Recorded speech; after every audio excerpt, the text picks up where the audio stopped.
Ау. Ахмет, ар жаққа баршы. Ой, аңсар ар жаққа бар. Ойнашы сен. Неге? Мен сабақ қарап отырмын. Сабақ қарасаң ар жаққа барып барам. Даусына жайшы тым құрмағанда. Алло. Я. Даусына жайшы деймін. Ой, қойшы Ахмет, не болды? Я оның барлығын тындырып қойдық. Я. Азайтшы. Рахмет.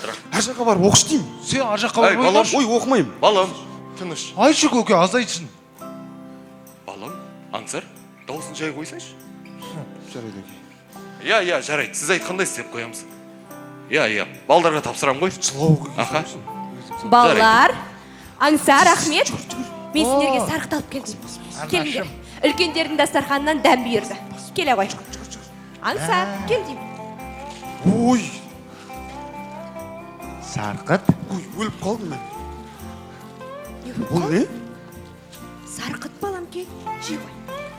Қараңдар сендерге. Ой, анашым. Мен бургерге тапсырыс беріп қойғам. Қазір келсін, мен бургер жей салам бүгін. Ойпырмай, сөзін қараш. Отағасы келсеңізші. Келіңіз. Сарқыттан Өздерің жіберіңдер, мен мынау жұмыспен аздап қолым босамай. Кім келді? Ас болсын. Бургер келді ма? білмеймін. О, анашым, бургер келді. Қазір алып қайтам. Анашым, мына сарқыт қайдан келген? Бұл сарқыт мен үлкен атамның үйіндегі қонақтықтан келген. Анашым, Ау. бургерім келді. Ай, Аңсаржан, сен мына сарқыттың қадірін білсең ғой, андағы жейін деп отырған бургерінен 1000 есе пайдалы. Бургер жейін дейді ғой. Едеше неге мына Ахметке де тапсырыс бермедің? Ой, анаш маған ұнамайды бургер. Әй, жесе жей берсін. Иә. Аңсаржан, ас болсын балам. Бұл сарқыт деген біреуден қалған тамақ қой, оның несін әсірілеп әспеттеп отырсың сен. Ау? Отағасы онысы нес? Сарқыт деген қасиетті дәміміз ғой. Ой, сендерді Сарқыт қатырсың. арқылы дастарханда айтылған тілек бата дарымай ма? Бұл деген ашаршылық заманынан қалған бір тамақ қой. Қойшы. Отағасы, ашаршылығы нес? Қайдан ойлап табасыз осындайды? Мен енді білгенімді айтып отырмын. Естігенімді айтам. Жаңағы кезінде ашаршылық заманында үйдің үлкендері қонаққа барып, сонда өзінің жеп отырған тамағынан үнемдеп, үйдегі аш-жалаңаш отырған баласына талға жау болсын деп әкеп беріп отырған тамағын сол сарқыт дейді. Бұл ашаршылық заманынан Әй бала, сен не айтып отырсың ей, а? Сәлем бердік ата.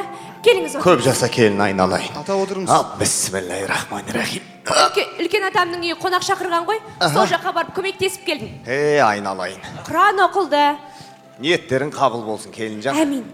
Үлкендердің ғибратты әңгімелері айтылды. Сол жақтан сарқыт алып келсем, балаңыз сарқыт деген ашаршылықтан қалған дәм дей ме? Мен де соны естіп, осында келіп отырмын. Сен үйтіп, әркімнің сөзіне сене бермесейші. Енді әке, мен айтсам естігенімді айтып отырмын. Бері қара сен. Шайдан алыңыз ата. Рахмет айналайын келінжан. Сен бері қара. Ашаршылық заманында сарқыт болған болса, онда анау Абылайдың сабалақ атанып жүрген кезіндегі Төле би бабамыздың Абылайға сарқыт беріп жібергені қайда қалды? Төле би бабамыз? Рас айтасыз ба? Сендер оны білмейсіңдер ме? Ендеше тыңдаңдар. Сол заманда бір бай той береді. Сол тойға сабалақтың да барғысы келеді. Сонда жаңағы Төле би бабамыз сен бармай-ақ қой, мен саған сарқыт беріп жіберем деп қалдырып кеткен екен. Содан тойда отқан кезде Төле би бабамыздың алдына тартылған бастың езуінен бір тілік кесіп алып, қалғанын атқосшысын шақырып, бүтіндей беріп, мынаны сабалаққа сарқыт деп апарып бер дейді.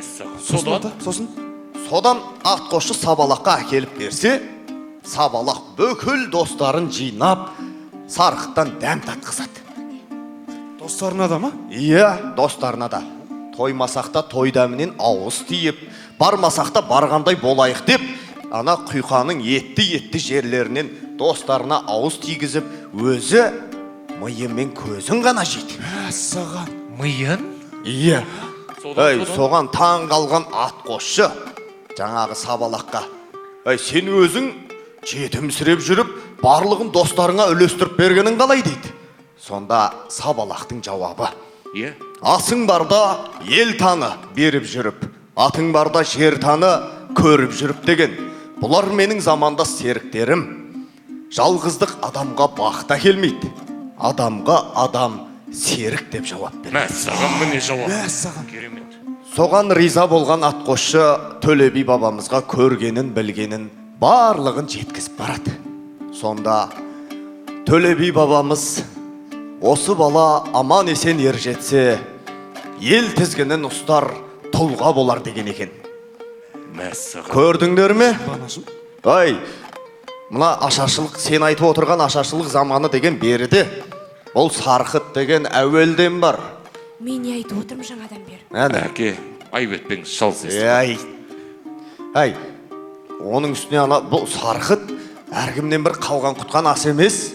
Бұл өзі жармағанның сарқытын жеме деген қазақ. Бұл үлкендерден, аузы дуалы адамдардан қалған ас.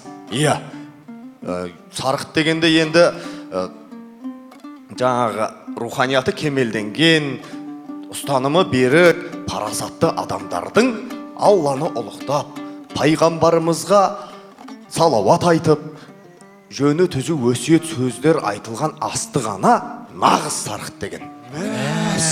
Ал оның себебі неде екенін білесіңдер ме? Неде ата? Оның себебі жаңағы сарқытымызға жақсы сөздер сіңген береке дарыған ас қой. Міне, сол берекетіміз осы сарқыт арқылы мына ұрпақтарымызға жеткен. Міне, сол әулеттің немесе жаңағы әулеттің келіндері үлкендерден қалған сарқытты жесе, сол келіндерден тараған ұрпаққа қасиет дарып, ақылды, парасатты болған. Ой, мына қазақтың өзіміздегі асату дәстүрі бар ғой. Соның түбінде де осы сарқыт жатыр. Мәссаған. Сонда бұл сарқыт дегеніміз руханиятымызды тасымалдаушы қызметін атқарады. Мәссаған әке, мынауыңыз керемет қой. Мынау сарқыт дегеніміз мықты дүние екен ғой, бабаларымыздың даналығына сүйсіндім әке. Сіз осыны бізге жетесіне жеткізіп айтпасаңыз, біз мұны өмір бақи түсінбес пе едік, айтады ғой әлгі, не деуші еді? Ат құнына бергісіз ақыл болады, нар құнына бергісіз нақыл болады демей ме? Қалай етті ме, күшті айтты ме? Осы аталарыңды тыңдасыңдар, жақсы адам шығады сендерден, тыңдап жүріңдер. Осы бір тиктокқа салып қою керек еді. Анашым, Ау? маған жаңағы сарқыттан қалмаған ба? Неге қалмады, Ахмет? Ой, Ахмет, құрмадан басқа дым қалдырмағансың ғой? Өзің жемеймін дедің ғой. Ой, жемеймін. Ай, шырақтарым. Құрмадан қалған құрман жемеймін. Ай, шырағым, қоя қой. Ай, сен бұл құрма дегенің білесің ба? Бұл құрма күллі ғаламның сардарына қиын күндері талғажау болып, асыл бітіміне нәр берген қасиетті жеміс. Ата, мен... Пайғамбарымыз оған Алланың игілігімен сәлемі болсын, мінберге шығып тәлім айтқанда, неге маған сүйенбедің деп, сағыныштан жылаған да осы құрма ағашы. Расул Алламыздан оған Алланың игілігімен сәлемі болсын. Салман Фарсы арқылы Қожа Ахмет Яссауи бабамызға жеткізілген құрмасы да пайғамбар сарқыт еді. Көрдіңдер ме? Ай, бұл сарқыт дегенің руханиятты тасымалдаушы дегенімде осы. Ай, пайғамбарымыздан жеткен сарқыт та құрма былай бір нышан болғанымен, ол Қожа Ахмет Яссауи бабамызға жеткізілген ілім, білім мен иман нұрын білдіреді. Ал, бисмилля, мына сарқыттан жеп-жеп алыңдар. Қане, ауыз тиік, бисмилля. Көрдіңдер ме, балалар, сарқыттың сыры қандай болады? Міне, келін дұрыс Андай айтады. шайдан алыңыз. Ассалаумағалейкум. Ой, уағалейкум әссәлам. Ой, айналайын, бәгізет жамбысың. Бисмилля, кел айналайын балам, отыр. Отыра беріңіздер. Ай, айналайын. Қайдан жүрсің бәгізет жам? Ақсақал, сарқыт туралы айтылып жатқан жақсы әңгімеңізді естіп, сарқыт деген ән айтып берсем бола ма? Ой, бәрекелді. Серік Қане? Сейтман ақынның сөзіне жазылған Жарылқасын Дәулеттің әні. Ай, бәрекелді. Сөзіңізді әнмен жалғасам. Қоңыр даусыңды естімегелі біраз болған еді. Мархабат айналайын, айта ғой. Бисмилля.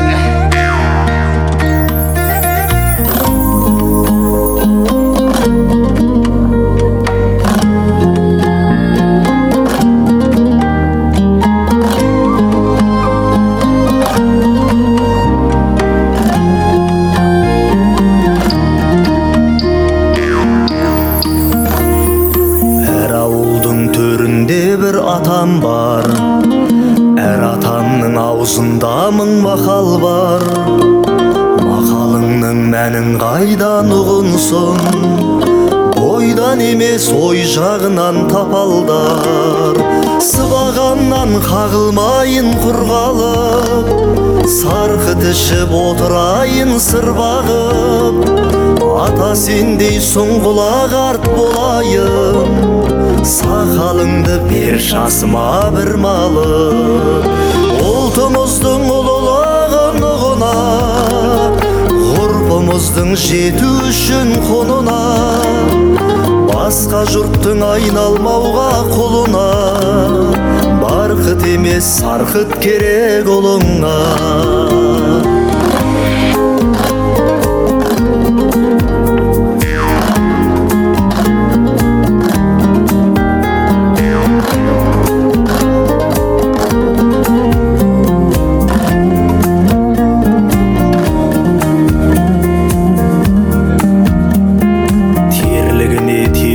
Бірге жассың ген, тайғұнаның мен емеспін бас білген, сарқытыңмен қосамаған бата бер, асқа емес ақ батаға ашпын мен. Бата менен ер көгерер дейденім, ер көгерсе ел көгерер түйгенім, ел менен бөліседі нағыз ер, бақыт көрсе жасуындай ненің. Ұлтымыздың ұлылығын ұғына, ғұрпымыздың жету үшін құнына, басқа жұрттың айналмауға құлына, барқыт емес сарқыт керек ұлыңа.